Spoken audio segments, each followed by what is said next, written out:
So fulfillment requires you to go through some stuff the way you're not particularly happy, right? It requires a little bit of growth and a little bit of friction and a little bit of resilience. And I think that that's incredibly important from an individual perspective. It's important that you teach your children that. It's important that you go through those elements as a business.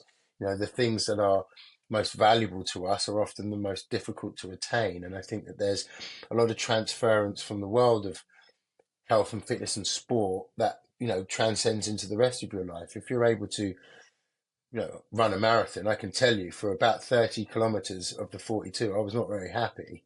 I was very unhappy. There was a lot I would have done to have not been there. Yet the tears that were coming out my eyes as I crossed the finish line and the incredible feeling of achievement and fulfillment was something that helped me go, okay, well, now our back's against the wall commercially in a business, or I'm going through something that's difficult. There's no way I'm giving up now. And I think, the building of resilience helps you, become and feel fulfilled, because we've all got things that weren't that hard to get and probably didn't value them as much as the things that, my God, that was hard and I'm not going to let that go for a while. I think that's a nice feeling of fulfillment. So today we're joined by Harry Jameson, CEO and co-founder of Pillar Wellbeing. Harry has spent over 20 years at the intersection of health, performance and luxury hospitality, working with everyone from global CEOs and world leaders to some of the most innovative hotel brands in the world. With Pillar, he's reimagining how movement, nourishment and recovery come together to create true well-being, whether that's in a luxury property like Raffles London or in the daily lives of high-performing individuals. We're excited to dive into his journey, his philosophy and the future of wellness. So welcome, Harry. Thanks for the great introduction, and it's lovely to be here.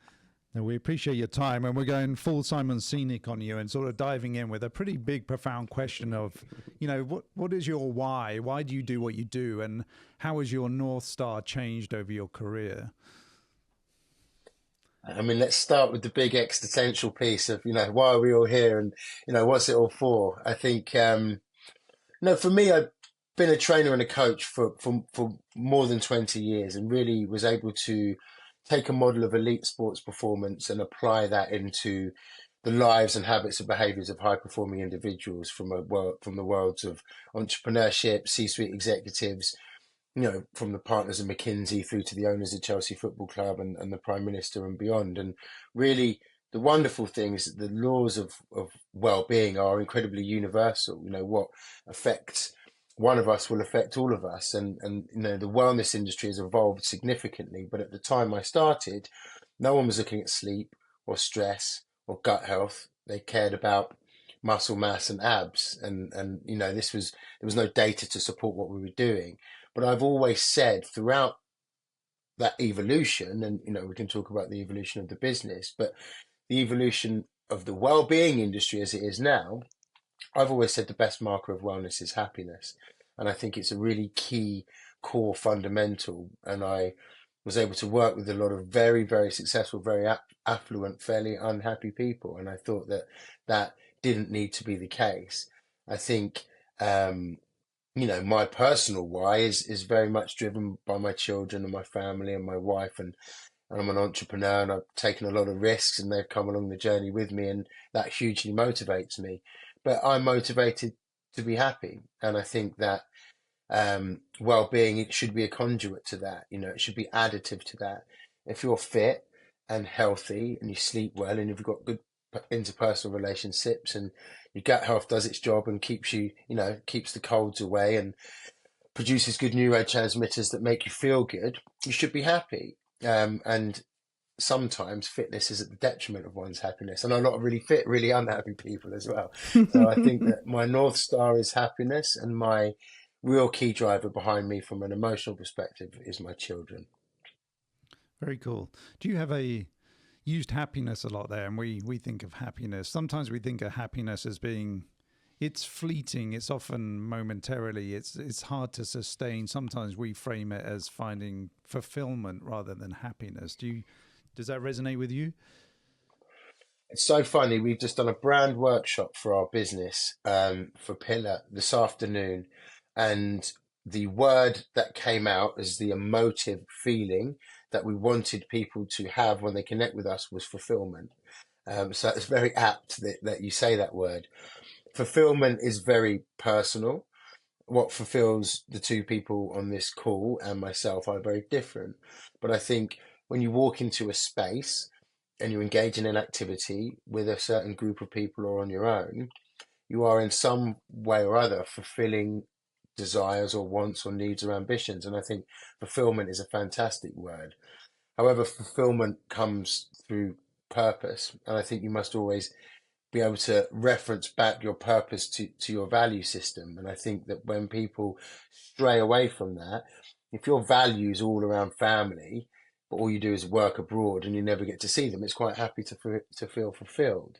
So I think there is some certain short-term sacrifice required to be successful, but don't ever let that drag you away from your true value systems. And I really like the fact you use the word fulfillment because that means a lot to us in our business. And it's something, yeah, something it we did a lot of the Tony Robbins coaching a few years ago after COVID, and fulfillment was one of his big talking points. And he said we typically get it through growth and contribution. So we're always growing and then we're contributing to something bigger than ourselves. And that always keeps us on a path of moving forward and hopefully finding fulfillment. So that's why sometimes we prefer it to happiness, because happiness is sometimes fleeting, whereas a sort of a movement towards fulfillment or being fulfilled is a sort of a constant journey of evolution. Also, fulfillment requires you to go through some stuff the way you're not particularly happy, right? It requires a little bit of growth and a little bit of friction and a little bit of resilience. And I think that that's incredibly important from an individual perspective. It's important that you teach your children that. It's important that you go through those elements as a business. You know, the things that are most valuable to us are often the most difficult to attain. And I think that there's a lot of transference from the world of health and fitness and sport that transcends into the rest of your life. If you're able to run a marathon, I can tell you for about 30 kilometers of the 42 I was not very happy. I was very unhappy. There was a lot I would have done to have not been there, yet the tears that were coming out my eyes as I crossed the finish line and the incredible feeling of achievement and fulfillment was something that helped me go, okay, well, now our back's against the wall commercially in a business, or I'm going through something that's difficult.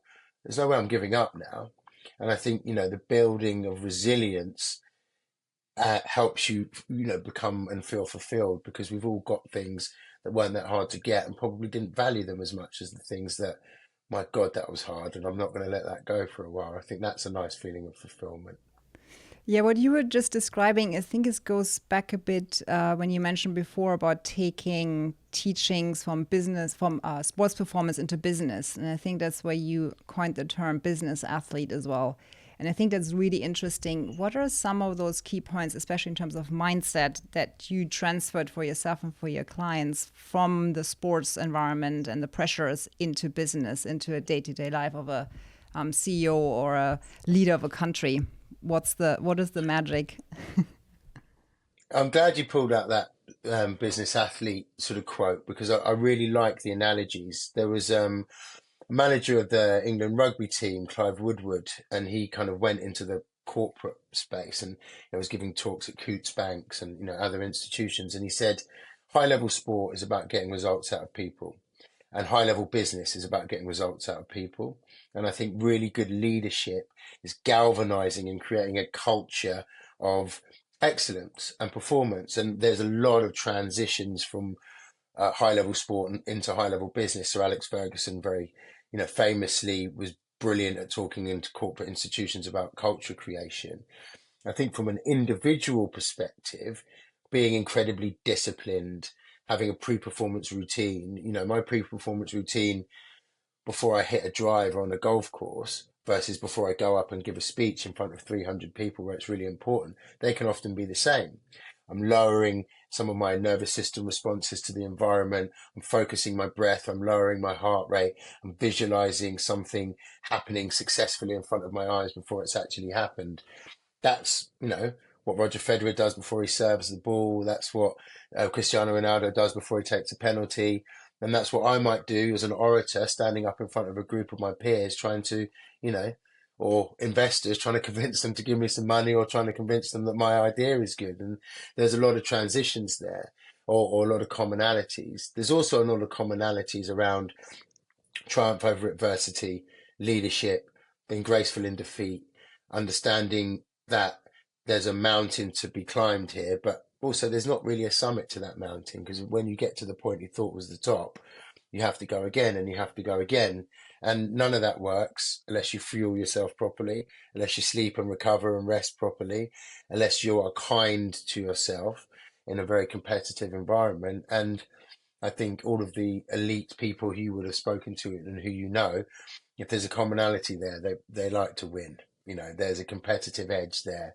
And I think that I am a competitive person, but I'm also think someone who has to also lead with empathy and care. And I think if you speak to some of the people from the sports world, they've had to adapt some of their methodologies over the years. The famous hairdryer treatment of shouting in people's faces isn't necessarily, to Clive's point, how you get results out of people. I think you need to also understand the human condition, kindness, compassion, and how to get different results out of different people. So I think there's a lot that the sports world has done and can continue to take or give to the business world.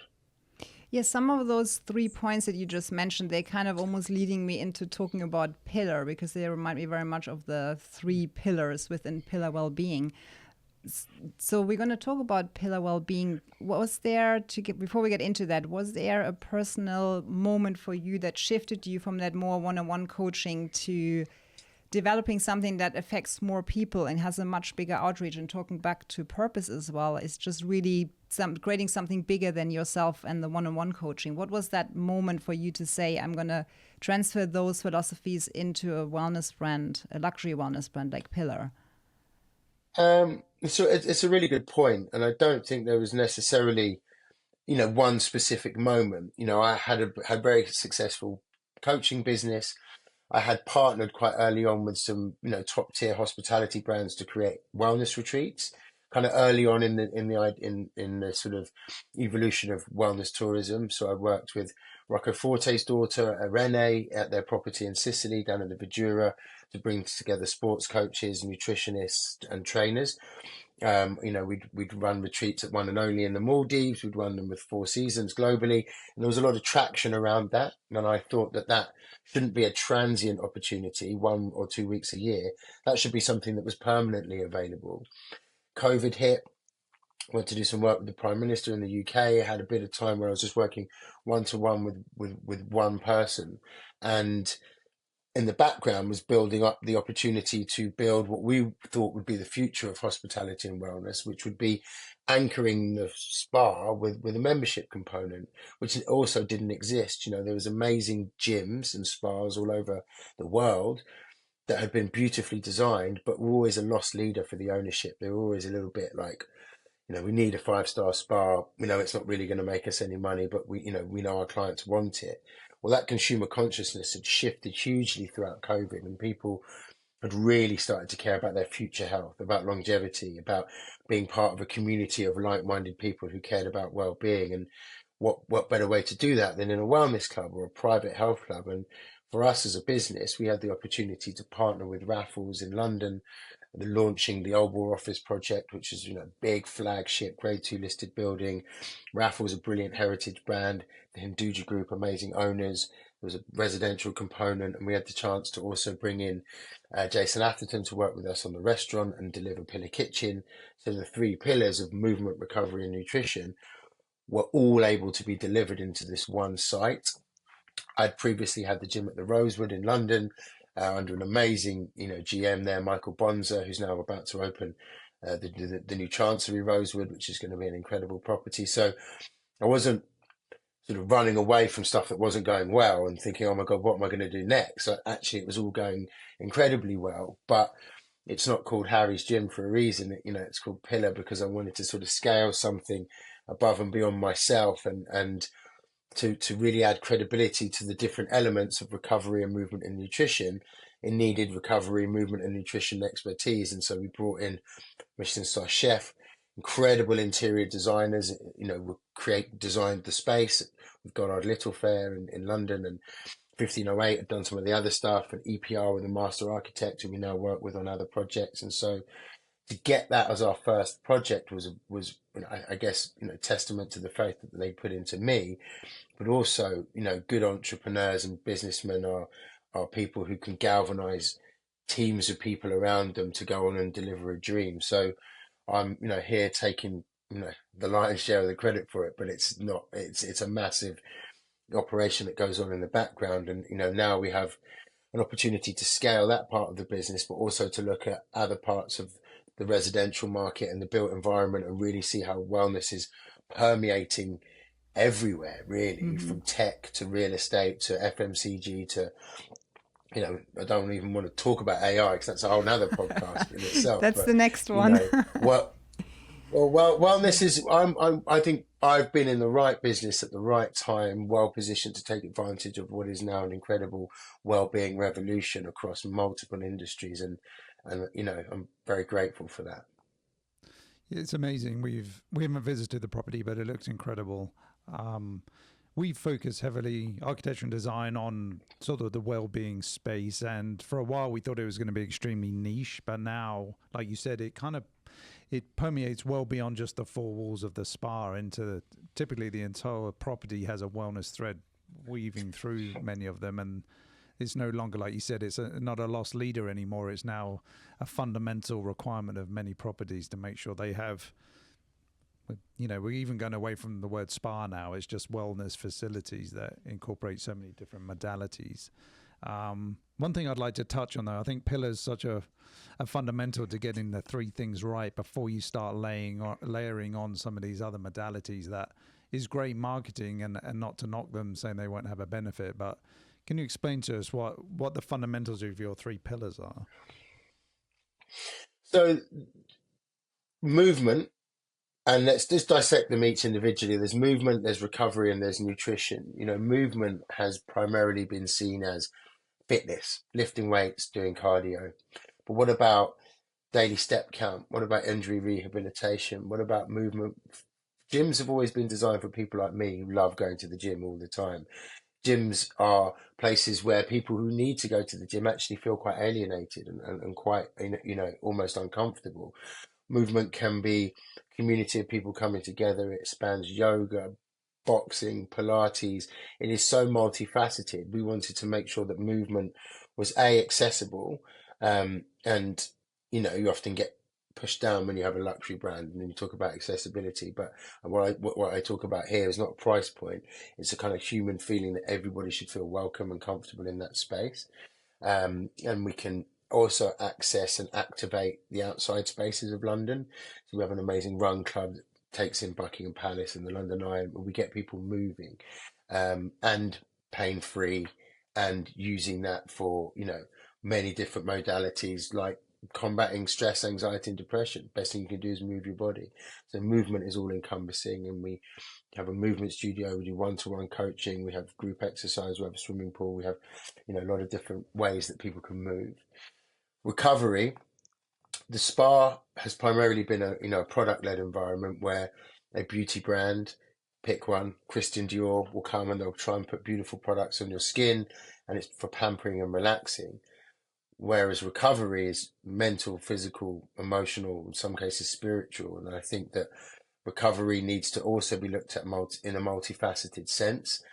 We have an elite physio team that came from Crystal Palace Football Club, and we're used to getting athletes back to play. But we also have a clinical psychologist called Vanessa Moulton, who worked with Prince Harry and on the Help the Heroes, trust. So she's come from a space of preemptive well-being, i.e., let's not wait for things to break.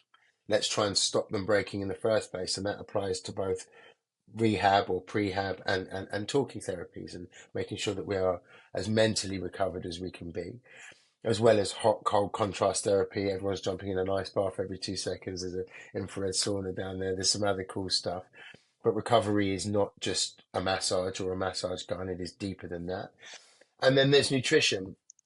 I think as somebody, qualified nutritionist, and trust me, you don't want me to cook your dinner. You want a chef to cook your dinner because you want it to taste delicious. And I think the problem with healthy eating for a very long time it's been devoid of excitement. I want to have a restaurant where I'm excited to take my wife for a date, I started to take Ben for a business meeting, and actually I just want to sit down and have something great to eat after I've worked out. And that's actually quite hard to achieve an environment like that. And we have a full alcohol license. We serve low and no cocktails. We have champagne. We have kombucha. We have matcha. We have all of the, the breadth of things that encompass what it is to feel like you're enjoying your life. And at no point do I think healthy eating should be just about removing all of the things that some people like. It should be about adding in the things that most people need. And that can start with the gut, can start with fiber, can start with diversity of color palette. So the reason why we wanted those three pillars to come together were that they exist in isolation excellently all over London, and actually all over the world. But I wanted to create a space where they were all under one roof, and that all those needs could be met in one ecosystem, and a space that talked to each other, so that you knew your nutritionist knows what your physio is up to, and you can then go and eat really well after you've trained. The workout classes are appropriate for you as an individual, and we've anchored it all with a personal well-being assessment. So we have some great data about you, and you're in a beautiful, luxurious environment where you actually want to spend some time. And so I like to think we've done a good job at cohesively bringing all those things together. Now, how do we scale that internationally? Now, how do we help that transcend into the rest of the built environment? What about your bedroom? How good is that to sleep in? What about your office space? How well has that been designed? And we're on the verge of bringing a residential product to market called Pillar Living, and you're actually the first people who I've spoken to about that. So, yeah, there's your hot inside That's scoop. exciting. That's It's what music to our ears. that's what we're thinking about next. And as two people who love the world of design, I think you can really get excited about the fact that things that have been designed beautifully often have never had your health considered. And the things that have always had your health considered don't look great. They feel a bit clinical. They feel like they're in a hospital. Let's marry those two things together and make it beautiful and functional. And I think that is the future of luxury, actually. It's the future of design. Yeah, I mean, you're absolutely speaking our language. That's exactly what we're super passionate is about, marrying those two, marrying the aesthetics with the energy of the space, with the materials are used, and just really making sure that the spaces are not just visually, aesthetically pleasing, but they're really healthy for people. And I think when we were talking about sort of the spiritual aspect and the mindset, we're also really interested in what are the little cues that we can infuse as little nudges that people are reminded of their wellness lifestyle, of taking a breath, of making pauses, of just those moments to infuse that in the space subliminally, so that it's like a little cue that you can just, be reminded of that. So I think that's what we're really excited. And like you're saying, it's bringing this into our homes, because that's obviously where we spend so much of our time. That's where we like decompressing, de-stressing, and then having that built into that environment, I think is really powerful. So I'm really excited to see what that looks like, Pillar Living. We will show you in due course. It's an exciting thing for us. We did a piece of amazing consultancy, probably sort of wrapped that bit of work up maybe a few months ago, but it lasted for about 8 or 9 months, and we worked with Hines, the big US developer, and Foster and Partners on this amazing new space coming to London called The Round. And the vision for it, it's just sort of south of Blackfriars Bridge. It's a million square feet of brilliant London real estate that is being built around London's healthiest place to live and work. And it's built as a wellness village, and it's got mixed use leisure space. It's got a luxury tower or a tower of residential, and it's got a huge amount of office space and some affordable housing. And our job as wellness consultants, as well as working with Arup and Foster's on sort of tweaking some of the sort of M&E, air, light, biophilia, the basics, was also saying, what about the amenity spaces? What about the community spaces? What about the outside spaces? How are you genuinely creating a space where a whole community, and actually quite a diverse community from a socio-economic perspective, can come together in a space where wellness isn't an afterthought? It's genuinely woven into the DNA of the fabric of the master plan. I think well-being has often been that, oh God, what about the spa? Or, I built this brilliant house and let me just tuck a treadmill in the corner so that I've ticked a box. rather than going now. I stood up in front of a room full of hoteliers about 5 years ago at ILTM in Cannes, and I said, "You guys sell bedrooms for a living, yet not one of you has ever designed a bedroom to get a good night's sleep." And there was a bit of a sort of silence in the room, and I said, "How many of you have small children?" And half the room had their hand up. "How many of you travel for work?" Everyone put their hand up. And I said, "And what would you pay for a good night's sleep?" And it was almost this kind of light bulb moment. Subsequently we've seen Equinox Hotels partner with Matthew Walker and 8 Sleep with their cooling mattresses, and some technologies come in. But actually the fundamentals of design can be the most impactful things for one's longevity, because 95% of disease is lifestyle based. So let's start with the 4 walls where you spend all of your time. Optimize that before you start jumping in a cryo chamber, please, because let's get those kind of basic pieces right. But the future of wellness real estate, which is going to become an even more significant part of the global real estate market, is going to be around this. It's having this moment that I guess sustainability was quite rightly having as the be all and end all of build. Well, now not only has it got to be good for the planet, it's got to be good for the inhabitants of the building. And I think that is a really powerful message. And I'm very pleased that that's the way things are going. Yeah, we're seeing everywhere. Last 2 years, we've gone to the Global Wellness Summit and, interact a lot with the Global Wellness Institute, and the explosion's extraordinary. There's definitely now a leaning into longevity, which I think we appreciate the why. I think there's probably a lot of dollars behind it too, because it's typically pharmaceutical driven, so it's popular from that aspect. I think your 3 pillars are the fundamentals to get right, and then you can look to layer in some of these other modalities. But and I know you've spoken about it before, like the GLP-1s, the Ozempics of the world. I think they're great for I think like you said, the morbidly obese, somebody who's been struggling for a long time, but the average Joe who just wants to shift a little bit of weight, it doesn't seem really appropriate for sort of long-term effects and how it impacts your lifestyle. Just you've rewarded yourself with a bad lifestyle, and now you're rewarding yourself with a cheap fix, and it kind of seems like an oxymoron in a way. It is, and I think to just address the first point that you mentioned around longevity, less than 5% of disease is genetic, so it's all around how we live, and I think that people have probably approached it the wrong way round. The biggest contributor to how well you'll age, your health span, is your lean muscle mass and your strength, and your VO2 max, which is your cardio. So just get fit. Being fit outweighs anything. We can then address your body fat percentage, and you can address obviously smoking and eating junk food and drinking alcohol, and sleep, and how we are able to restore energy. People have gone, actually, let's go straight to supplementation and red light masks and infrared saunas and cold plunge, which would be the nice icing on the top if the foundations were there. And I think people have gone for the icing on the top without the right foundations. And then when you talk about the sort of GLP-1 group of drugs, most people often know as Ozempic or Manjaro as the kind of, the leaders in that space.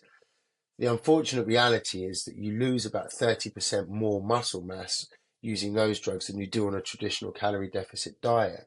So if we rewind to what I said 10 seconds ago, which is lean muscle mass is a massive contributor to longevity, you can be taking these drugs thinking you're losing weight and improving your health, whilst essentially aging yourself because your muscle mass is wasting. So, you've got a nice bit of willpower in a pill, and then you stop taking that, and the willpower that you've never had for the 40 years prior to that returns, and you end up in a bit of a yo-yo effect. And I think that, they will have their place and continue to have. It's impossible to say no to that. But if you're being very stereotypical here, if you're a middle-aged lady who quite wants to lose 4 kilos for next summer's wedding, I would suggest that for you to do that sustainably and healthily and keep it off, you can go back to the old school method of a bit less in and a bit more out, and you will ultimately also reap the rewards of feeling fitter, releasing endorphins, achieving the things we spoke about before. I think there has to be a responsible education around their usage because they're going to get used anyway. It's like leaving a bottle of booze out and expecting a teenager not to come home and drink some of it. Of course, they're going to come home and drink some of it. It's the Adam and Eve and the apple. But if I'm going to do it, I should know what it's doing to me, and I should also know some of the mitigating kind of damage limitation things that I can do, i.e. up my dietary fiber, eat more protein, lift weights while I'm doing it, try to make sure I come out the other side of that weight loss journey or that GLP-1 experience well and not just thin, because I think those two things are different. Yeah, it's huge, and we see it everywhere, and I think we speak a very similar language about getting the foundations and the fundamentals right, and we're trying to advise our clients when we're designing these spaces that I think it's attractive to add in some of these other modalities that you mentioned, the contrast therapies, the infrared saunas, the light stim, light therapy. I think they're all great, and they are definitely icing on cake, and often a way to get people in the door. That's all part of the marketing. Trying to educate people like you're doing on the fundamentals. I mean, when you've had a terrible night's sleep, you can get away with eating one bad meal a day occasionally. It doesn't really affect you in that day, but you have a terrible night's sleep, you know about it for the next day or two. And you're right, we design hotels all the time, and that's the question we ask you, like, how much are we considering how well somebody's going to sleep in this room rather than how well it looks? How is it going to photograph in a magazine? It's all part of it, and it's all important, but sometimes we overlook the fundamentals of what people are really doing in that space. I think, you just on the sort of spa experience, hoteliers, and, there's kind of equal weighting now going into the residential space and high-end branded resi, and there's often a sort of, hybrid approach to these schemes, which makes a lot of commercial sense. But I think what's often been designed and put in place has been, I love cold plunge and I love sauna and I love, going to beautiful relaxing spaces, and I like, guided meditations or kind of visual experiences.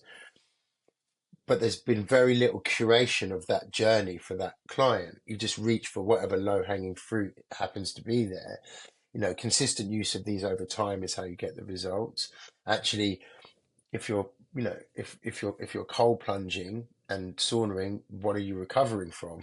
Has there been any training stimulus put in beforehand? Often you can dampen some of the training response by getting in the cold straight after. So I think that an education piece around the people guiding and informing, the hotel industry has always had a concierge to tell you what theatre tickets to have, and a bellboy to take your bags, and someone to park your car, and a sommelier to tell you what wine to have, and a butler in your room to give you an experience. And you've often gone down into the fitness and the wellness spaces, and they're unmanned.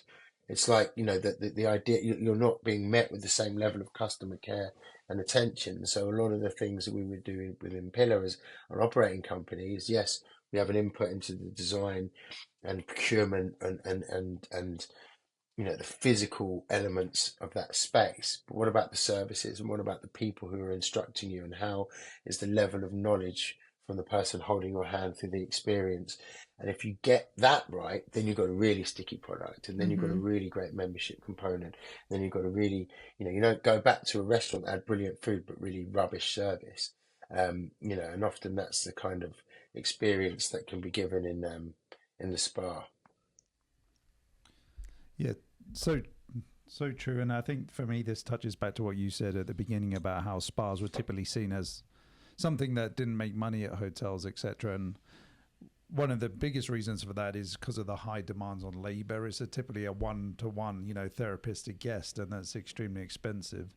So now adding in all of these modalities now that are touchless wellness makes a lot of sense from the business point of view. So balancing those with new technologies and new ways of seeking different levels of experience and wellness, I think, is super important. So now it's such a hybrid of those traditional spa to some of these new modalities. It makes sense. It's something we promote in everything we're designing at the moment. So, when you can advocate to a client that it's going to be attractive to bring people in and it's going to reduce your labor costs and hopefully raise your profit margin, then it's an attractive proposition. There's a couple of interesting businesses at the moment doing some, in that space. Ascape is this kind of robot massage business. I don't know if you've seen it, but I went and tried it out in New York. It's pretty amazing. How much you can replicate human touch, TBC.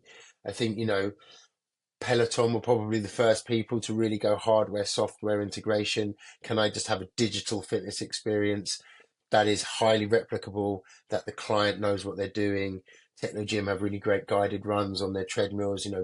I can go and plug in and get something that I'm used to 24 hours a day, which is really important for, the jet lagged business traveler. I think that those kind of serviceless or those kind of touchless experiences have been commonplace. However, it's my view that the luxury end of the market, across the board, that consumer will always want a personal attention. And I think that it's the reason why franchising and stuff just doesn't work at the luxury end of the market, because everything has to be hyper personalized and everything needs to be different. And these people have different wants and needs. So I think as hotel groups roll things out, across their portfolio, the kind of upper mid-scale brands will get away with having more digital experiences.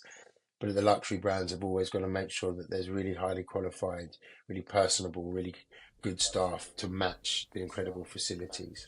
I think one thing before we maybe touch a little bit on design, because obviously that's been something you brought up is important. Just going back to the fundamentals of kind of your three pillars. One thing that I think a lot of people get stuck on is motivation, because often it wanes. How do you sort of marry? It's really about discipline, from what I understand. It's about doing things when you don't want to do it. Whereas motivation, you might be motivated on January the 1st, but by February the 2nd, you're done. So how are you seeing that? How is that something you've helped coach people to understand, to push through that motivational gap? I could sense a little bit of personal experience there with you saying, I'm quitting. Dry Jan's over with now. Give me the wine. Asking for a friend. Yeah, I'm also in that camp when it comes to dry January. But I think, what we've been able to do quite effectively, I think the barometer of success had always been weight, really. It had been like, let's lose some weight. I feel good when I've lost a bit of weight. I think that the rise in things like wearable trackers, people looking at their sleep quality, people thinking about their mental health and their energy, is that people are now training and following wellness routines for something bigger and more grand than just losing some body fat. And I think that there's nothing more motivating than feeling good. And I think if you're improving your sleep score, if you're feeling less anxious, if your marriage is going better, those things are deeply motivating. And I think that the wellness industry has done quite a good job and could do better at kind of moving the goalposts a little bit and saying, if you're sleeping better and you've got more energy and your libido's gone up and you don't get a cold every 2 weeks, you're doing a brilliant job. You might be 2 pounds heavier on the scales, but I don't care. And I think that those are the ways in which I have always wanted to goal set. I think moving towards your goal is highly motivating. Getting on the scales and gaining weight after 2 weeks of training is highly demotivating. So how can we sort of move the barometer of success? I think motivation does wane, but we also deal in our business, I think by default at the kind of end of the market that we're at, with quite heavily personally motivated people. They are, the people who like the finer things in life. The most motivated are the ones that have earned their way there, rather than, I think, any kind of, inheritance or anything like that. And I think when you are motivated to become successful, you are motivated in multiple areas of your life, and actually becoming fit helps drive the motivation for you to continue to sort of grow in the other areas of your life. But don't get me wrong, slightly hungover on a Sunday morning when it's drizzling and it's a bit cold outside, I also occasionally lack a bit of motivation. But like you said, it's about doing it when you don't feel like doing it. Absolutely. Yeah, and what you're touching on there, Harry, is what I really feel for myself is the like developing that grit, like not like doing things that are hard, because I feel like the more you do that, the easier the stuff that used to be hard gets, and then you get to the next level. So I think just in our world, there's a lot around making things easier. There's a lot of convenience. I mean, us living in the States, we're living really in the land of convenience. And I think I've kind of got the personal self motivation of making sure I do things that are hard, because I know ultimately it does serve me, and not in a very regimented discipline. I think, like you're saying, it's more of a balance. But doing hard things, I find for myself, is really what makes me grow, because I don't see growth when I just in my chill zone the whole time. So No, just on a it's it's a, personal it's note. it's a well used phrase, and it's, hard. Make hard choices, have an easy life. Make easy choices, have a hard life. If you are someone who doesn't exercise, reaches for junk food, doesn't move, there's no inspiration to go outside and do anything. That's quite easy at the time. I would, encourage you to take a deep look at what results that's given you in your life. Whereas if you are someone who can be disciplined, work hard, do things that at the time are challenging but long term are rewarding, not only short term, but we've referenced longevity quite a bit here. If you want to be skiing, playing golf, and running after your grandchildren in your 60s and 70s and 80s, you better put the work in your 30s, 40s, and 50s to make sure that's able to take place. Because I can show you a direct correlation between a fit 45-year-old who at 85 is still walking around a golf course, and I can show you an unfit 45-year-old who can't tie their own shoes or get out of bed at 85. And I think that stark reality is starting to hit people a bit younger. I think people I'm 43, and maybe 10, 20 years ago, a 43-year-old wouldn't be doing things today so that he was able to do them in his 80s. But I think now that mindset has shifted a little bit. And I think one of the good things about this kind of longevity revolution isn't just the fact that there's some slightly weird biohackers, pushing their products around. It's the fact that, you know, by we, I mean the middle-aged England. I write the men's health column for the Times, and we get so many people from middle England fighting the dad bod and doing stuff because they go, what, I want to be fit. I want to play with my grandkids. I want to pick them up off the floor. I want to still do the gardening. And that requires me to take some quite tough choices now, like going running in the rain on a Sunday. But I'm doing it not because I want to be fit tomorrow. I'm doing it because in 40 years' time, I want to feel good. And I love that mentality. I mean, that really is the true sense of longevity, what you're saying. So I really like that. Of healthy, sustainable longevity. Yeah, I think a lot of longevity now is a lot of the trends. It's almost there's so much focus on living longer that you're almost missing out on the now. And I think that balance is something that is going a bit skewed. I know you mentioned Brian Johnson in one of your previous podcasts. It's so extreme. But I think this push to longevity, you just got to make sure that you're not missing out on the life you're living in this moment. It's, let's also, without getting morbid on, we started with the existential question of why, but, tomorrow is not promised, for anybody. And I don't think that all of these habits and behaviors are not fun. I love going for a run. I love playing sport. I like having a beer. I like going to watch sport. I like work. I like my family. I think that those things are super important. It shouldn't be this, the sort of starvation of happiness now for future gain. I think we're already caught up in that cycle in our work lives that we're going to suffer now so that we'll be affluent enough to enjoy it later. Don't just be affluent enough to enjoy it later. Make sure you're fit enough to enjoy it later as well, because I think often, that's what deserts us. Our minds and bodies desert us before our sort of motivation does. And I think that's, I'm definitely not in the no fun camp. I think we should be in the let's have some fun, can we please? Well, this has been amazing, Harry. And sort of talking of tomorrow, what's lighting you up? What are you super excited about coming up in your near future and even the long term? Yeah, we touched on it before, but I think that the overall residential space and wellness real estate is an incredibly exciting opportunity for us as a business, but also to redefine the way that people live, and to rethink how spaces are designed, how houses are designed. We're involved in some projects in the Middle East where, cities are being created, and there's a really great chance to build genuinely from the ground up how communities are formed, how young people interact, how we sleep, how we eat, how we move, how we connect, and how the physical environment, the built environment, impacts that. I think that's hugely exciting. I think that, we'll be bringing that to market very, very soon. But also, I think what's exciting is that the world is very global, and that we're able to look at projects in Singapore, in Abu Dhabi, and in Miami, like simultaneously. And I think that is a really great and exciting time, for business. I think the world has been a bit of a sad place recently, and I think people have become quite insular and quite nationalistic and quite, let's shrink the world, let's kick everyone else out of our country and keep it for ourselves. Or actually, my view on life and business is the opposite of that. Let's spread our wings, let's make new contacts and build new communities, and let's, if I'm winning, we should all be winning. Not